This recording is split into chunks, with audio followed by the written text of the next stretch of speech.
Hey, what's up, Micah? Congratulations. Thank you. So it looks like you're obviously a little undersized for corner, but you've got outstanding ball production. How would you describe your game from cornerback? I'm someone who obviously they'll say is undersized, but I'm someone who plays with a chip on his shoulder. I'm someone who has to be good and excel in different areas because of that. So one of the things I can bring is obviously my speed, my game IQ, and just my ball production. Nate? Hey, Micah, do you see yourself as like a nickel corner? Is that what you played a lot in college, or what's kind of your background there? Yeah, so I started outside corner, but obviously I feel like I'm very versatile. My freshman year at Marshall, I started at safety because it's what they needed and it's what they asked of me. And I played a couple games at nickel. So anything the Colts need me to do, I feel like I can do that, whether it's being at nickel or being outside. Have they talked to you much about playing in the nickel? Yeah, they talked to me about just having that good range of playing both. So probably nickel if that's what they need at that time. James? Mike, if I'm reading this correctly, your dad got drafted as well. So can you maybe speak to just how football has kind of defined your family, and then maybe how did you find your own identity in that sport? Yeah, he got drafted third round. My dad was kind of one of the dads who kind of just let me kind of choose my path of what sports I wanted to play. Obviously, football was the one I chose.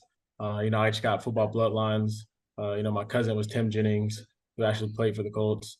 I got a dad who played in the NFL for 9 years. So just growing up and having different role models was good for me just to find my love and passion for the game. Lara? Micah, you and your dad may have each had your own journey. He let you choose your path, but to be able to share this moment and being selected with him, what has this day been like for you and your family? Yeah, so actually, I have a lot of family over right now. If you can hear them, they're all outside screaming. But my dad is actually, he has a game. He's the DC for the UFL Team St. Louis Battlehawks. So he was definitely on FaceTime with me though. So just being able to share a FaceTime call with him and him seeing it is just it's cool, super emotional. Even now, like I still don't even know how to handle my emotions right now. So What has been maybe his bit of advice or anything that he has shared with you in, getting an opportunity and capitalizing on it when you get to the NFL? yeah, his biggest thing was always just, you're going to get an opportunity. You made plays, you have the film for it, you're going to get the opportunity. It's not about winning, but it's just about what you do with it when you get it. So Joel? What was your contact like with the Colts throughout the process? Have you been talking to like the defensive backs coach and stuff the whole time? yeah, we've been in good communications. Obviously, I took my top 30 there. And obviously the 30 visit for me was really good. I enjoyed myself there, and I think on their end they enjoyed having me too. So I loved it, and I feel like at the end of the day I am where I need to be. George? We talked earlier about your size, but it seems like you don't shy away from physicality. You like to stick your nose in there in the run game. And what's your feeling on the physical side of the game? Yeah, I can't. I wish I was taller, but I can't. You can't do much about that one. So again, you got to excel in different areas.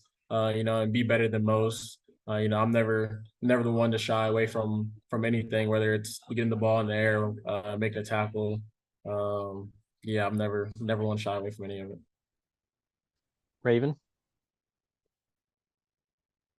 Again, congratulations. So typically, like when it comes to college football, you think about the big conferences, the SECs, Big 12s, Big 10s. And so coming from the Sun Belt Conference, I'm sure you probably got some questions about whether or not you could handle a stronger level of competition. To people who have criticisms about coming from smaller conferences, what is your response?